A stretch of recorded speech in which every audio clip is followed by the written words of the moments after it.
Hi friends, నేను సంతోష్ కుమార్. ఈ video AP 10th class new NCERT mathematics text book నుండి 12th chapter surface areas and volumes నుండి 8th video. ఈ వీడియోలో మనము ఎక్సైజ్ 12.1 నుండి 4th ప్రాబ్లం అయితే కంప్లీట్ చేసుకుందామండి. కంపల్సరీగా ప్రీవియస్ వీడియోస్ చూడండి ఫ్రెండ్స్. ఈ చాప్టర్కి సంబంధించిన ప్లేలిస్ట్ యొక్క లింక్ డిస్క్రిప్షన్లో ఇస్తాను. అదేవిధంగా previous chapters introduction to trigonometry, some applications of trigonometry and semester 1 chapters real numbers, polynomials, pair of linear equations, అలాగే క్వాడ్రాటిక్ ఈక్వేషన్స్, ఇవన్నీ చాప్టర్స్ కూడా మన ఛానల్లో ఉన్నాయండి. వీటన్నింటి లింక్స్ కూడా నేను డిస్క్రిప్షన్లో ఇస్తాను. కంపల్సరీగా చెక్ చేయండి. మీతో పాటు చదువుకుని మీ ఫ్రెండ్స్కి కూడా షేర్ చేయండి. అండ్ నచ్చితే తప్పకుండా లైక్ చేసేయండి. 4th క్వశ్చన్ మనం చదువుకున్నట్టయితే, ఏ క్యూబికల్ బ్లాక్ అంటే క్యూబ్ ఉంది అని మనం కన్సిడర్ చేయాలి. Of side 7 centimeters. ఒక్కొక్కసారి మనకి సైడ్ ఇస్తారు, ఒక్కొక్కసారి మనకి ఎడ్జ్ అని కూడా ఇస్తూ ఉంటారు. సో ఎడ్జ్ ఇచ్చినా సైడ్ ఇచ్చినా మనకి ఈ మెజర్మెంట్ ఇచ్చినట్టు. ఓకేనా ఫ్రెండ్స్? అంటే ఒక్క మెజర్మెంట్ ఇస్తే ఇంక మొత్తం అన్ని ఎడ్జెస్ కూడా సేమ్, అవునా కదా? సో నేను ఫస్ట్ వీడియోలో చెప్పానండి, అన్నింటికి సంబంధించి ఫార్ములాస్, షేప్స్ ఎలా ఉంటాయి, ఏ ఏరియాస్ అంటే ఏంటి, వాల్యూమ్స్, ఇవన్నింటి గురించి కూడా నేను ఫస్ట్ వీడియోలో చెప్పాను. సో కంపల్సరీగా వీడియో చూడండి.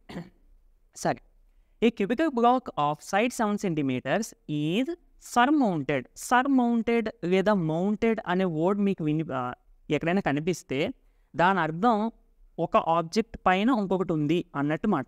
ఓకేనా? అంటే క్వశ్చన్లో ఇచ్చిన ఇన్ఫర్మేషన్ ప్రకారం దేని మీద ఏది ఉంది అన్నది మనకు తెలుస్తుంది. బట్ ఈ వర్డ్ ఇచ్చినప్పుడు మాత్రం మీరు గుర్తుపెట్టుకోవాల్సింది ఏంటంటే, ఒక సాలిడ్ పైన ఇంకొక సాలిడ్ ఉంది అని అర్థం మాట. మౌంటెడ్ అని ఒకసారి ఇస్తూ ఉంటారు, సర్మౌంటెడ్ అని కూడా ఒక్కొక్కసారి ఇస్తూ ఉంటారు. చూసుకోండి. Surmounted by a hemisphere. ఇక్కడ చాలా ఇంపార్టెంట్ ఏంటంటే, cubical block surmounted by a hemisphere. అంటే క్యూబికల్ బ్లాక్ అనేది హెమిస్ఫియర్ ద్వారా సర్మౌంట్ అయ్యింది అంటే క్యూబికల్ బ్లాక్ పైన, ఇంకా డైరెక్ట్గా చెప్పాలంటే క్యూబ్ పైన హెమిస్ఫియర్ ఉన్నట్టు. సో క్యూబ్ అంటే నార్మల్గా ఈ ఫామ్గా ఉంటుంది, అండ్ హెమిస్ఫియర్ అంటే మీకు అందరికీ తెలిసి ఈ ఫామ్గా ఉంటుంది. ఈ క్యూబ్ పైన ఈ హెమిస్ఫియర్ ఉంది అన్నట్టు. అంటే ఈ విధంగా. ఇక్కడ చాలామందికి వచ్చే డౌట్ ఏంటంటే, హెమిస్ఫియర్ మేబీ ఇలా కూడా ఉండొచ్చు కదా, డైరెక్ట్గా ఇలా ఉంటుందని మనకి ఎలా తెలుసు అంటే, క్వశ్చన్లో మనకి ఈ హెమిస్ఫియర్కి సంబంధించిన ఇన్ఫర్మేషన్ అంటే డయామీటర్ ఆఫ్ ద హెమిస్ఫియర్ కానీ, లేదంటే రేడియస్ ఆఫ్ ద హెమిస్ఫియర్ కానీ ఇచ్చి, అలాగే క్యూబ్ యొక్క ఎడ్జ్ ఇచ్చి, ఈ రెండు డిఫరెంట్ ఉంటే అప్పుడు ఆటోమేటిక్గా మెజర్మెంట్స్ తేడా ఉంటాయి. అంటే ఇప్పుడు నేను హెమిస్ఫియర్ యొక్క డయామీటర్ ఎంత ఇచ్చానంటే 4 సెంటీమీటర్స్ అని ఇచ్చాను. అంటే డయామీటర్ అంటే ఏంటి? ఇది 4 సెంటీమీటర్స్ మొత్తం కూడా. ఓకేనా? ఇదేంటి? మొత్తం 7 సెంటీమీటర్స్, అంటే దీనికన్నా చిన్నది ఉంటుంది. ఈ విధంగా అనుకోవచ్చు. ఓకేనా? అంటే ఇక్కడ పర్టికులర్గా మనకి ఇలాంటి మెజర్మెంట్స్ ఇస్తే అప్పుడు చిన్నదా పెద్దదా అనేది మనకు ఒక ఐడియా ఉంటుంది. బట్ క్వశ్చన్లో ఈ హెమిస్ఫియర్కి సంబంధించిన ఇన్ఫర్మేషన్ మనకి ఏమీ అయితే ఇవ్వలేదు.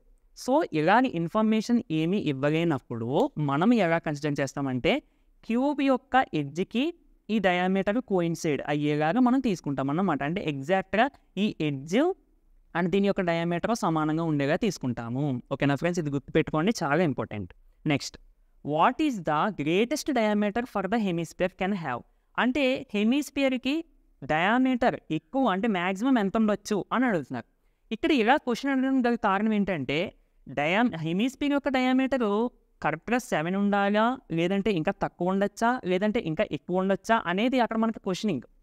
ఇక్కడ సర్మౌంటెడ్ అని ఇచ్చినప్పుడు హెమిస్ఫియర్కి సంబంధించిన ఇన్ఫర్మేషన్ ఏమి ఇవ్వలేనప్పుడు మనము ఎగ్జాక్ట్గా ఇందాక చెప్పినట్టు ఎడ్జ్ డయామీటర్ సేమ్ ఉండేగా తీసుకుంటాం. అంటే హెమిస్ఫియర్ యొక్క డయామీటర్ మ్యాక్సిమం డయామీటర్ ఎంత ఉంటుందని మనకి ఇక్కడ ఎడ్జ్ ఆఫ్ ద క్యూబ్ ఎంత అయితే ఉంటుందో అంత ఉంటుంది. అంటే 7 సెంటీమీటర్స్ అన్నమాట. ఇది ఒక question actually.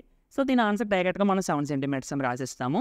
Next, find the surface area of the solid. ఇప్పుడు మనకి వచ్చిన ఈ మొత్తం సాలిడ్ యొక్క సర్ఫేస్ ఏరియా మనం ఫైండ్ అవుట్ చేయాలి. ఓకేనా? ఓకే ఫ్రెండ్స్, క్వశ్చన్లో ఇచ్చిన ఇన్ఫర్మేషన్ మనం రాసుకుందాము. అండ్ డయాగ్రామ్ అయితే ఇది నోట్ చేసుకోండి. ఓకేనా? ఇది కూడా నోట్ చేసుకోండి పక్కన, నేను మీకు దీని గురించి చెప్తాను. First, side of the cube. అంటే సైడ్ అన్న ఎడ్జ్ అన్న ఒకటే అని చెప్పుకున్నాం మనం ఆల్రెడీ. ఏతో డినోట్ చేసుకుంటున్నామండి, ఎందుకంటే క్యూబ్కి సంబంధించి ఫార్ములాస్ మనకి ఇన్ టర్మ్స్ ఆఫ్ ఏలో ఉంటాయి కాబట్టి ఏతో డినోట్ చేసుకున్నాము. So side of the cube a equal to 7 centimeters. And by observing the figure greatest diameter of the hemisphere. మనకు ఒక క్వశ్చన్ అడిగారు. యాక్చువల్లీ మనకి 2 క్వశ్చన్స్ అడిగారు. ఓకేనా? అందులో ఫస్ట్ క్వశ్చన్ ఏంటి? హెమిస్ఫియర్కి మ్యాక్సిమం డయామీటర్ ఎంత ఉండొచ్చు. నేను ఇందాక చెప్పిన దాని ప్రకారం మ్యాక్సిమం డయామీటర్ అంటే ఎంత ఉంటుందండి? క్యూబ్ యొక్క ఎడ్జ్ ఎంతైతే ఉంటుందో అంత ఉంటుంది. సో నేను ఇక్కడ అదే రాశాను, greatest diameter of the hemisphere is equal to edge of the cube. So therefore diameter of the hemisphere ఎంత తీసుకోవాలంటే మనకి క్యూబ్ యొక్క ఎడ్జ్ ఎంతైతే ఉందో అంత తీసుకోవాలి. అంటే దట్ ఈక్వల్ టు 7 సెంటీమీటర్స్. మరి రేడియస్ ఆఫ్ ద హెమిస్ఫియర్ ఏమవుతుంది? డయామీటర్ సగం చేసేయండి. అంటే 7/2 సెంటీమీటర్స్. ఓకే, ఇక్కడ వరకు బాగానే ఉంది. మరి మొత్తం మనం దీని యొక్క సర్ఫేస్ ఏరియా కనిపెట్టాలి. సర్ఫేస్ ఏరియా అంటే మొత్తం మన కంటికి విజిబుల్ అయ్యేటువంటి ఏరియా అంతా కనిపెట్టాలి. ఓకేనా? సో ఇప్పుడు మీరు జాగ్రత్తగా అబ్జర్వ్ చేస్తే మనకి కింద క్యూబికల్ షేప్ ఉంది. ఇది యాక్చువల్లీ క్యూబాయిడ్ లాగా ఉంది, బట్ కొద్దిసేపు మీకు ఒక క్లారిటీ కోసం క్యూబ్ అని అనుకుందాం. ఓకేనా? దీనిపైన హెమిస్పియర్ ఉంది. ఓకేనా? దానికోసం ఇంకొక షేప్ ఏంటంటే ఇది తీసుకుందాము. యాక్చువల్గా 2 ఉన్నాయి, అందుకని ప్రతి వీడియోకి కూడా ఎక్కువగా యూజ్ చేస్తూ ఉంటాను. ఓకే, సో జాగ్రత్తగా అబ్జర్వ్ చేయండి. ఇది మనకి క్యూబు, ఇది మనకి పైన ఇలా హెమిస్పియర్ ఉందని చెప్పాం కదా, ఇది అన్నమాట. ఓకేనా? ఇప్పుడు మనం ఈ మొత్తం సాలిడ్కి ఏం కనిపెట్టాలి? సర్ఫేస్ ఏరియా కనిపెట్టాలి. సో చూడండి, మనకి మీకు ఏ సర్ఫేసెస్ కనిపిస్తున్నాయి? పైది పక్కన పెడితే కింద ఇది వెనక పార్టు, ఈ పక్కది, ఈ కిందది కూడా. అంటే మనకి జనరల్గా క్యూబ్కి ఎన్ని సర్ఫేసెస్ ఉంటాయి? 1 2 3 4 5 6 ఉంటాయి. ఓకేనా? అంటే మీకు ఈ 5 ఫేసెస్ కనిపిస్తున్నాయి, అంతే కదా? అవునా కదా? ఓకేనా? ఆ పాయింట్ పక్కన పెడదాం.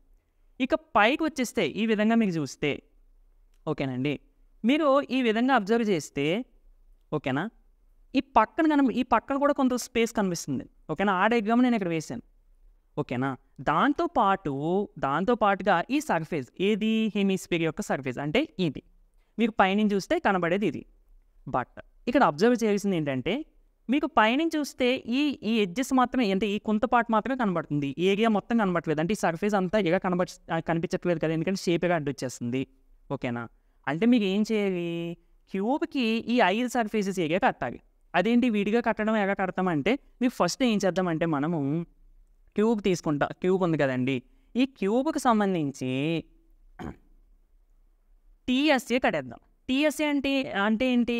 మొత్తం అన్ని సర్ఫేసెస్ ఏరియా వచ్చేస్తుంది. అంటే ఇంక్లూడింగ్ మొత్తం ఈ సర్ఫేస్ ఏరియాస్ అంతా వచ్చేస్తాయి.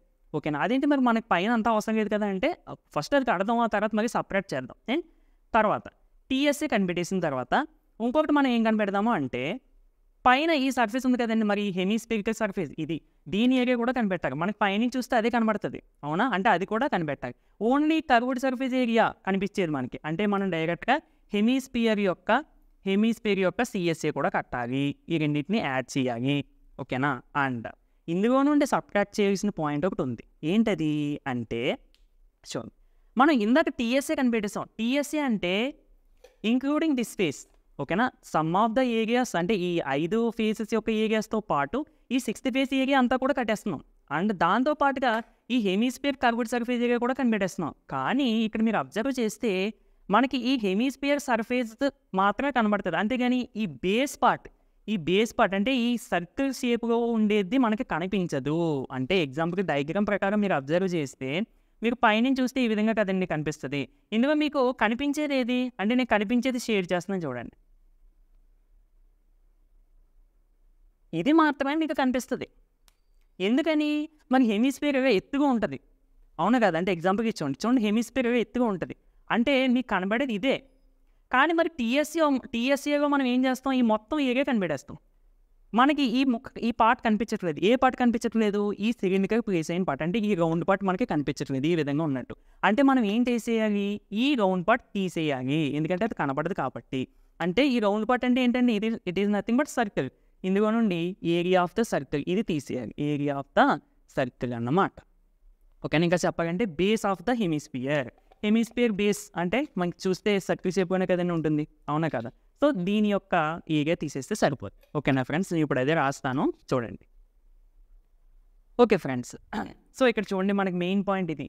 Surface area of the solid equal to TSA of the cube plus CSA of the hemisphere minus base area of the hemisphere. అంటే ఈ ఏరియా తీసేయాలి. ఓకేనా ఫ్రెండ్స్? నేను ఇందాక చెప్పిన దాని ప్రకారం. అర్థం కాకపోతే మళ్ళీ చూడండి. ఓకేనా ఫ్రెండ్స్? ఎందుకంటే మీకు ఈ ఒక్క పాయింటే, surface area of the solid అంటే ఇది ఎందుకు చేస్తున్నాము అన్నది మీకు క్లారిటీ అవ్వడం కోసమే ఏదో నా దగ్గర ఉన్న సాలిడ్తో మీకు ఎక్స్ప్లెయిన్ చేశాను. ఓకేనా? అది మీకు అర్థమైతే చాలు. మిగతా రిమైనింగ్ ప్రాబ్లమ్స్ కూడా అన్నీ ఇంచుమించు ఇదే విధంగా ఉంటాయి. మెయిన్ మీ అండర్స్టాండింగ్. ఓకేనా? సరే, టీఎస్ఏ ఆఫ్ ద క్యూబ్ మనకి formula 6a². CSA of the hemisphere 2πr² minus base area of the hemisphere. Base area అంటే హెమిస్పియరికల్ బేస్ ఎలా ఉంటుందంటే సర్కిల్ షేప్గా ఉంటుంది. Area of the circle formula ఏంటి మనకి? πr². So -πr². ఇక్కడ మీరు అబ్జర్వ్ చేస్తే 2πr² మైనస్ πr², అంటే 2 πr² నుండి 1 πr² తీసేయండి. అంటే ఇంకా 1 πr² ఉంటుంది. సో ఇదిగో 1 πr². నెక్స్ట్ ఏ అంటే ఎంతండి మనకి 7 కాబట్టి 6 ఇంటూ 7 స్క్వేర్ ప్లస్ పై అంటే ఎంతండి 22/7 ఆర్ అంటే 7/2 ఆర్ అంటే is nothing but radius of the hemisphere so 7/2 r square అంటే ఏంటంటే మనకి ఆర్ ఇంటూ ఆర్ అని అంటే 7/2 into 7/2 next 6 into 49 into 294 so ఇక్కడ ఇలా మనకి మల్టిప్లికేషన్లో ఉన్నప్పుడు డినోమినేటర్ టు న్యూమరేటర్ ఏమైనా క్యాన్సిల్ అవుతుందేమో చూసుకుని క్యాన్సిల్ చేసుకోవచ్చు సో 7 క్యాన్సిల్ అంటే 2 టేబుల్ అయితే 11 times cancel so 11 into 7 77 by ఇక డినోమినేటర్లో 2 సో 77/2 అంటే మనకి ఎంత అండి 38.5 ఎలా చేస్తాం అది సో 77 ఈ విధంగా డివైడ్ చేయండి 2 3 జర్ 6 రిమైండర్ 1 7 ఇక్కడ రాసుకోండి 2 8 జర్ 16 మళ్ళీ రిమైండర్ 1 పాయింట్ పెట్టుకుంటే ఇక్కడ ఒక 0 పెట్టుకోవచ్చు సో 2 5 జర్ 10 రిమైండర్ 0 అందుకని ఈ 77/2 ప్లేస్లో 38.5 రాసుకున్నాను ఈ రెండింటిని యాడ్ చేసేయండి ఎలా యాడ్ చేస్తారండి రెండింటిని సో ఇక్కడ ఫస్ట్ ఈ రెండింటిలో ఏది పెద్ద మీకు తెలిసి ఉండాలి 294 పెద్దదా 38.5 పెద్దదా అంటే పాయింట్కి లెఫ్ట్ సైడ్ ఉన్నదే మనకి మెయిన్ వాల్యూ అంటే 38 రూపీస్ అన్నట్టు రూపీస్లో చెప్తే మనకి బాగా అర్థమవుతుంది డబ్బుల్లో చెప్తే ఇక్కడ 294 అంటే 294 రూపాయలు ఇదేమో 38 రూపాయలు అంటే ఏది ఎక్కువ అండి మనకి 294 కాబట్టి ఫస్ట్ అది వేసుకోండి 294 అండ్ మరి మన పాయింట్ ఉన్న నెంబర్ని అంటే డెసిమల్ వాల్యూని యాడ్ చేయాలి కాబట్టి 294ని 294.0 అని రాసుకోవచ్చు అండి అంటే 294 అన్న 294.0 అన్న ఒకటి ఇలా పాయింట్ తర్వాత ఒక 0 ఎందుకు పెట్టామంటే మనము యాడ్ చేసేటువంటి నెంబర్కి పాయింట్ తర్వాత ఒక వాల్యూ ఉంది కాబట్టి సో ఇప్పుడు పాయింట్ కింద పాయింట్ వచ్చాక వాల్యూస్ని అడ్జస్ట్ చేసి యాడ్ చేసేయండి 0 + 5 0 పాయింట్ సేమ్ అదే లైన్లో పాయింట్ రావాలి 4 + 8 12 9 + 1 10 10 + 1 13 నెక్స్ట్ 332.5 సో 332.5 మీ సెంటీమీటర్స్ పర్ యూనిట్స్ చాలా ఇంపార్టెంట్ మనకి సెంటీమీటర్స్గా ఇచ్చారు మెజర్మెంట్స్ సో మనము ఇక్కడ ఏరియా కనిపెడుతున్నాం కాబట్టి సెంటీమీటర్ స్క్వేర్ అని పెట్టాలి therefore surface area is equal to 332.5 centimeter square ఓకేనా ఫ్రెండ్స్ సో ఇది ఫ్రెండ్స్ వీడియో నచ్చితే తప్పకుండా లైక్ చేయండి మరిన్ని వీడియోస్ కోసం మన ఛానల్ని సబ్స్క్రైబ్ చేసుకుని డైలీ ఫాలో అవ్వడానికి అయితే ట్రై చేయండి నెక్స్ట్ వీడియోగా మళ్ళీ కలుద్దామండి థ్యాంక్ యూ ఫర్ వాచింగ్